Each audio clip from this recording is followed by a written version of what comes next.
My daughter's boyfriend left her in the ER with their sick baby because he couldn't handle being a dad, so I kicked him out myself. It's funny how one phone call can shatter everything you think you know about your past.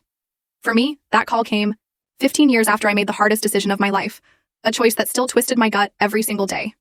I was barely an adult myself, just 19, when I became a mom.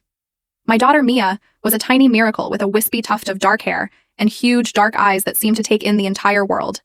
The nurse even said she looked like she was already trying to understand everything, and honestly, she probably was.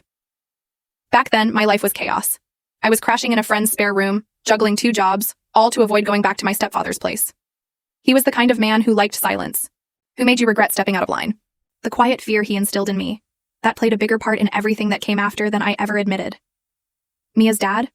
He ghosted the second I told him I was pregnant, said he had to visit his brother in Texas, and just vanished. Not that I expected anything different. He was pure chaos, the type who'd show up drunk at 2 a.m., punch holes in your drywall, and cry about his ex. My life post-Mia got even harder. My friend, bless her heart, told me she couldn't afford a baby around after a couple of months. I applied for assistance, but the system moved at a snail's pace. I was constantly wrestling with myself, trying to figure out how to make it work. One night, I found myself just staring at Mia as she slept peacefully on a pile of folded towels. We didn't even have a crib.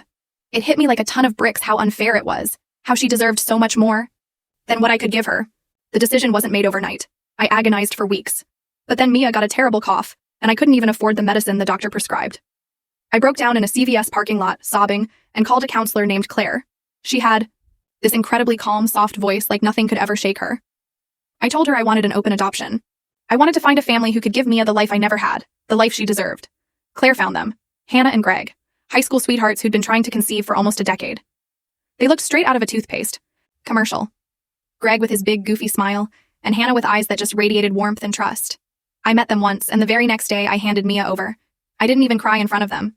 I waited until I got back to full story. Video added in below.